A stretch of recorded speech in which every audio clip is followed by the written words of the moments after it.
রাজধানীর রমনা উদ্যানের বটমূলে আগামীকাল ভোর থেকে থাকছে ছায়ানটের বর্ষবরণ অনুষ্ঠান। নিরাপত্তা নিয়ে জানাতে যোগ দিচ্ছেন সহকর্মী আদিলুর রহমান।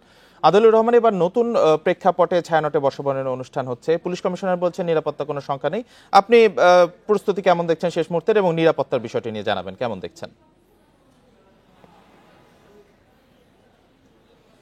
বান্ডেল থাকলে প্রতি সেনমানিতে টাকা বাঁচবে। বিকাশ সেনমানি বান্ডেল কিনে জিতুন প্রতি লেনদেনে। দেখুন, রমনার বটমূলে এখন আসলে দুই ধরনের প্রস্তুতি চলছে। এক হচ্ছে আগামীকাল একদম সূর্যোদয়ের সঙ্গে সঙ্গে যে নতুন বছরকে বরণ করে নেবার যে বিষয়টি, এবং ছায়ানটের যে আয়োজন আপনি জানেন প্রত্যেক বছরই থাকে, এবারও আসলে ছায়ানটের আয়োজন থাকছে বর্ষবরণ অনুষ্ঠানের।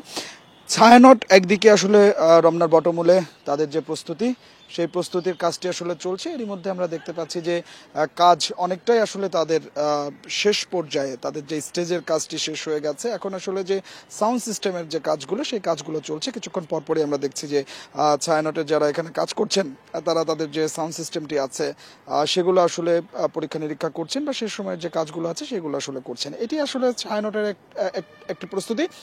অন্যদিকে আসলে এই যে কালকে বর্ষবরণ অনুষ্ঠানকে ঘিরে এখানে অনেক মানুষের সমাগম হবে, তাদের নিরাপত্তার জন্য এখানে র্যাব এবং পুলিশের পক্ষ থেকে আসলে নিরাপত্তা ব্যবস্থা এবং সেই নিরাপত্তার যে প্রস্তুতি সেটিও আসলে নেওয়া হয়েছে।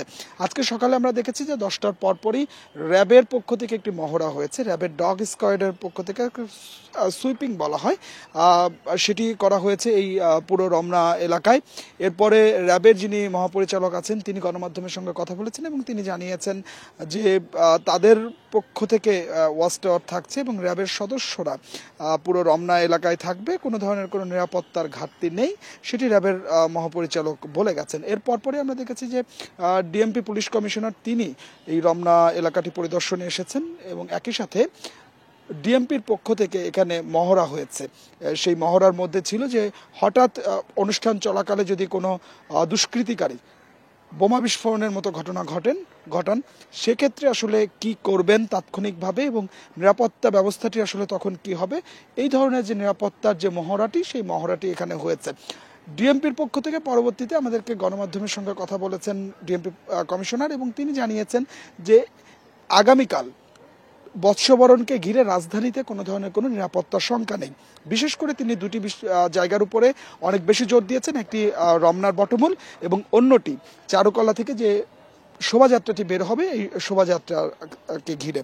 তিনি জানিয়েছেন যে এই যে রমনার বটমূলে ডিএমপি পক্ষ থেকে সদস্যরা মোতায়েন থাকবে এবং পুরো রাজধানীতে আগামীকাল প্রায় 18,000 নিরাপত্তা কর্মী তারা কাজ করবে। এর পাশাপাশি র্যাব সদস্য এবং সেনাবাহিনীর সদস্যরা দায়িত্ব পালন করবেন।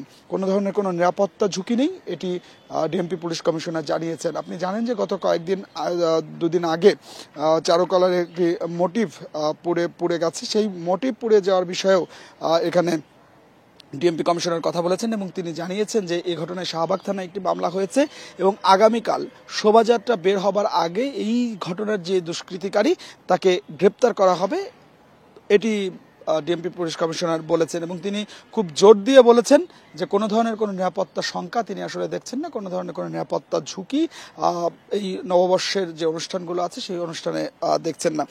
তবে তিনি একটি বিষয় আসলে বলেছেন যে বিকেল 5টার মধ্যে রমনা এবং সোহরাওয়ার্দী উদ্যানে এবং ঢাকা বিশ্ববিদ্যালয়ের ক্যাম্পাসে যে অনুষ্ঠানগুলো হয়ে থাকে সেই অনুষ্ঠানগুলো শেষ করবার জন্য ডিএমপি পুলিশ কমিশনার বলেছেন এবং একই সাথে বলেছেন যে 5টার পরে রমনা এবং সোহরাওয়ার্দী উদ্যানে আর কাউকে প্রবেশ করতে দেয়া হবে না। তো সব মিলিয়ে আসলে যেটি বলা যায় যে আগামীকাল বর্ষবরণের অনুষ্ঠানকে কেন্দ্র করে আসলে সব ধরনের প্রস্তুতি নেওয়া হচ্ছে।